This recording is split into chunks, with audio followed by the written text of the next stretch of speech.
Bonsoir à vous tous, soyez les bienvenus dans votre émission à la recherche de l'amour. Pour vous qui croyez en l'amour, pour vous qui ne croyez pas, mais comme nous disons toujours, l'amour véritable existe. Il suffit de prendre la décision de lutter pour. Cela toujours va se réaliser. Cet amour va se concrétiser. Monique, bonsoir. Bonsoir, bonsoir tout le monde. Nous allons parler ce soir d'un sujet qui est, je dirais, dans certains couples, c'est un sujet qui est délicat. C'est un sujet dans lequel il ne faut pas entrer.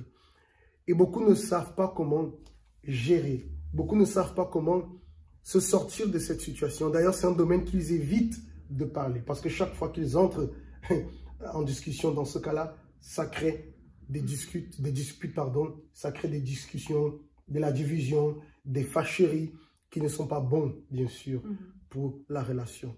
Mais avant d'entrer dans ce sujet, nous allons voir un résumé de ce qui est arrivé hier, la rencontre des célibataires, la thérapie de l'amour. Et juste après, on se retrouve pour le thème de ce soir.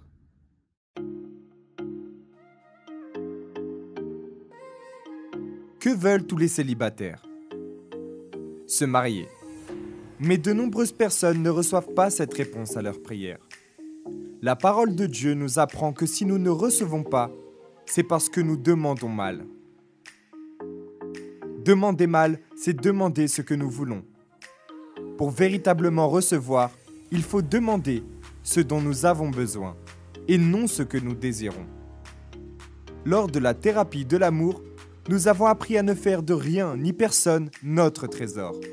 Il existe un grand danger dans le fait de placer notre cœur dans des choses passagères, car le diable pourra attaquer cela pour atteindre notre cœur.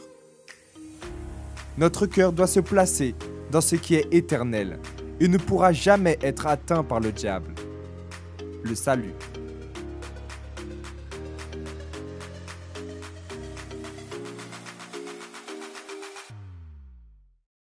Nous parlions tout à l'heure d'un sujet qui est très délicat pour certains couples.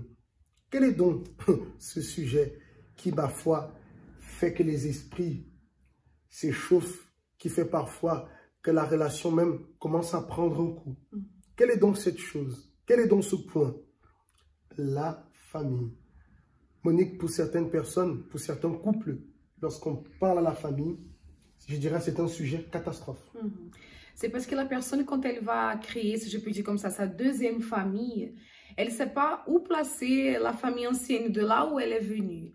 Et là, bon, le thème de ce soir, c'est exactement par rapport à ça. Où placer notre famille? Quelle place a notre famille, notre première famille, dans notre vie lorsqu'on crée une deuxième famille? Exactement. La Bible dit que l'homme va quitter son père et sa mère et va s'attacher à son épouse. Et l'épouse aussi fait la même chose. Elle quitte son père et sa mère pour s'attacher à son mari. Là, déjà, ce verset nous donne un peu déjà une idée de ce que la famille va être. C'est la base. C'est la base. Hein? La première famille qui était la plus importante. Pour le mari, les parents, papa, maman, étaient les personnes les plus importantes. Pour l'épouse aussi. Mais une fois que les deux prennent la décision maintenant de se mettre ensemble, de construire une nouvelle famille, alors les priorités changent. Et c'est là où commencent les soucis. Les priorités changent. L'épouse devient pour le mari la personne la plus importante. Et le mari devient pour l'épouse la personne la plus importante. Et ça, parfois, c'est difficile.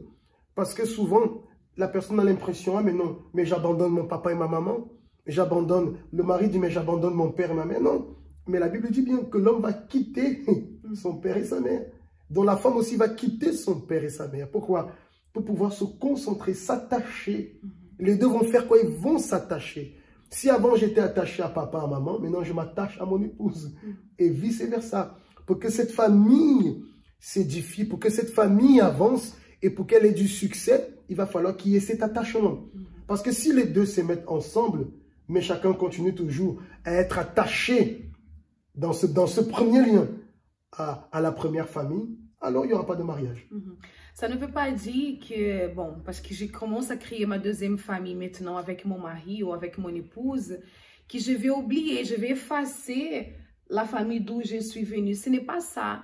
Ce que nous sommes en train de parler ici, d'ailleurs, ce que la parole de Dieu elle dit, que chaque chose a sa place. Tout à fait. Et lorsqu'il n'y a pas cet ordre, lorsqu'il n'y a pas, par exemple, la femme, elle ne met pas comme priorité dans sa vie son mari, elle est dans sa deuxième famille, elle est en train de créer sa deuxième famille, mais elle traîne avec elle, si je peux dire comme ça, non, c'est mon papa, c'est mon premier amour, alors tu ne touches pas à mon papa. Et en fait, Monique, cette deuxième famille qu'elle crée, finalement, c'est sa première famille. Et c'est la première famille qui va devenir sa deuxième famille. Oui. Et quand on ne respecte pas cet ordre, le mariage, il ne peut pas subsister.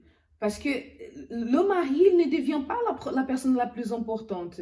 Elle est dans un mariage, mais elle est encore toujours en train de prioriser sa première famille. Et cela, Isaac, ça peut causer des grands dégâts dans le mariage. Exactement. Alors, qu'est-ce qu'il faut faire?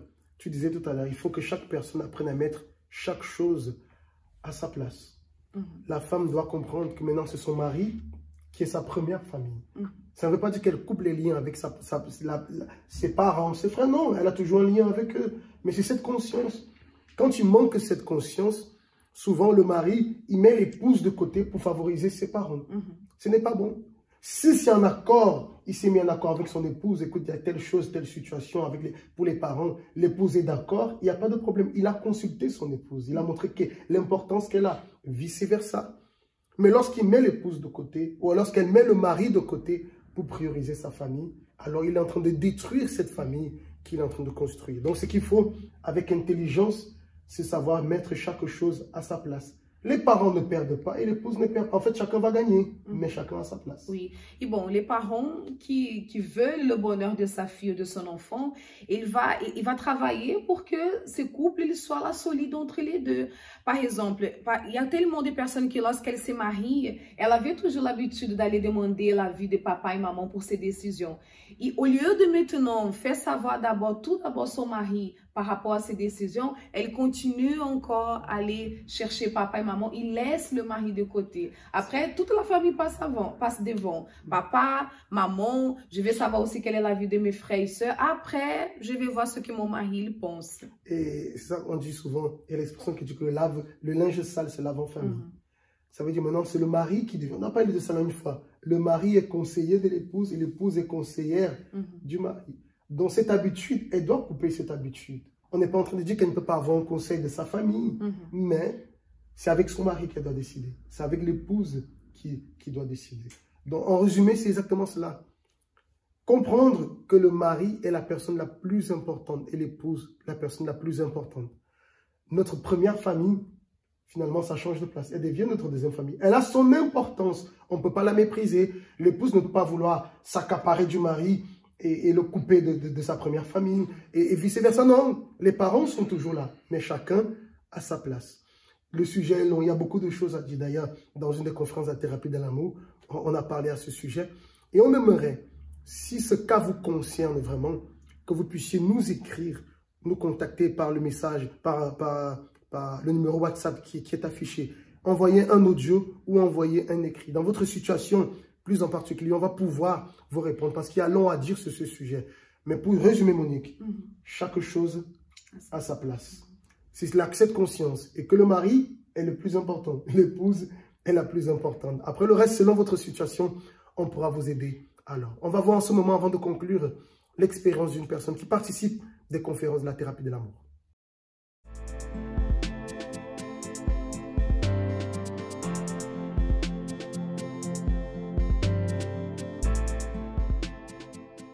C'est vrai que nous, à Lyon, au départ, on n'avait pas la thérapie de l'amour.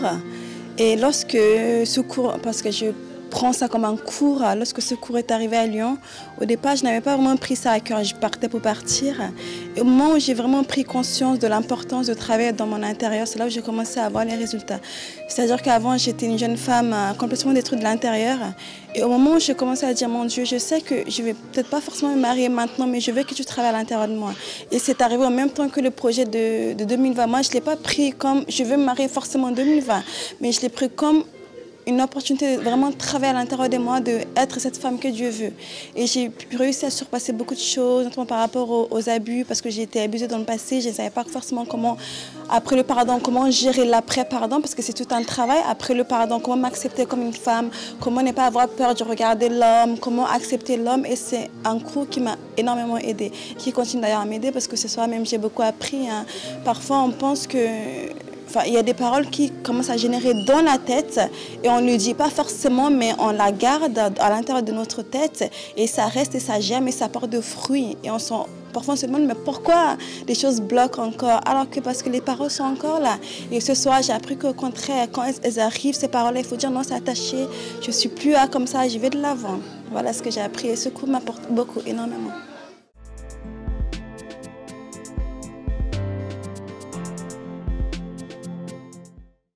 Voilà, nous arrivons donc à la fin de cette émission et je sais que ce sujet famille, c'est très délicat, vraiment, vraiment délicat. Comme on disait tout à l'heure, il y a long à dire. Mais n'hésitez pas à entrer en contact avec nous pour que nous puissions alors vous apporter des conseils par rapport à votre cas qui vont vous aider à ne pas entrer en conflit avec la famille ni avec l'épouse. Parce qu'il ne faut pas non plus entrer en conflit avec la famille, il ne faut pas entrer en conflit avec l'épouse. Savoir mettre chacun à sa place. Si les personnes veulent entrer en conflit, bon, c'est elles. Mais... Excusez-moi, Isaac, ni entrer en conflit avec la famille non plus. Exactement. Parce que avoir la famille dans le deux, c'est pas bien du tout. C'est pourquoi ceux qui sont célibataires doivent déjà commencer à bien préparer la chose. Conquérir la famille de l'autre. Exactement.